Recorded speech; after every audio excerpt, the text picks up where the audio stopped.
उस परोपकारी हंस को एक ऐसे अपराध के लिए अपनी जान गंवानी पड़ी जो उसने किया ही नहीं था। बहुत समय पहले की बात है। एक हंस और एक कौआ की गहरी मित्रता थी।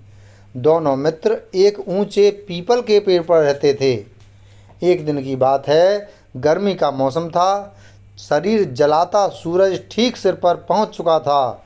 एक थका हारा यात्री सूरज की गर्मी से अपनी रक्षा करने के लिए उसी पीपल के पेड़ की छाया में आकर बैठ गया। पेड़ की छाया में बैठते ही गर्मी से बेहाल यात्री को नींद आने लगी। वह वहीं पेड़ के नीचे सो गया। पेड़ की ऊंची डाल पर बैठा हंस शांति से उस यात्री को देख रहा था। जब उसने उस यात्री के चेहरे पर सूर्य की तेज किरणें पड़ती देखीं तो उसने सोचा कहीं धूप के कारण उसकी नींद ना टूट जाए। यह सोचकर उदार और भले पक्षी ने अपने पंख फैला दिए। उसके फैले हुए पंखों से टकरा के यात्री के चेहरे पर पड़ने वाली धूप रुक गई। दूसरी ओर कौवा बड़ा ही शरारती था।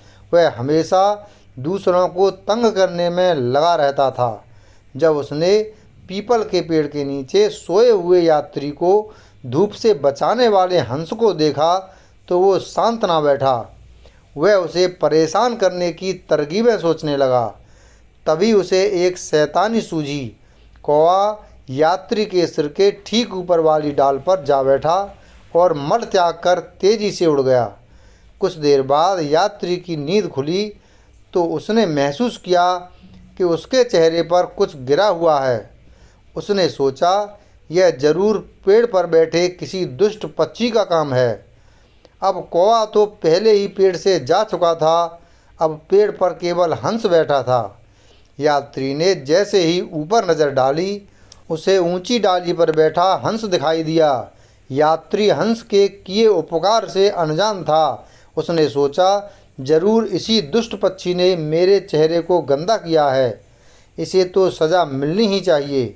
यह सोचकर उसने एक बड़ा सा पत्थर उठाकर हंस को दे मारा। बेचारा हंस यह ना समझ सका कि उसकी ओर आने वाली वस्तु पत्थर है। पत्थर सीधा हंस के कोमल सिर में जा लगा। बेचारा हंस घायल होकर जमीन पर आ गिरा और कुछ देर तक तड़पने के बाद उसकी मृत्यु हो गई। उस परोपकारी हंस को एक ऐसे अपराध के लिए अपनी जान गंवानी पड़ी जो उसने किया ही नहीं था। उसकी भूल तो बस इतनी थी कि उसने उस दुष्ट कौवे पर विश्वास कर उससे दोस्ती की थी। अतः दुष्ट और धूर्त के साथ रहने से सदा बचना चाहिए। वीडियो अगर पसंद आया हो तो वीडियो को लाइक करें, चैनल को सब्सक्राइब करें और बेल आइकन प्रेस करें। धन्यवाद।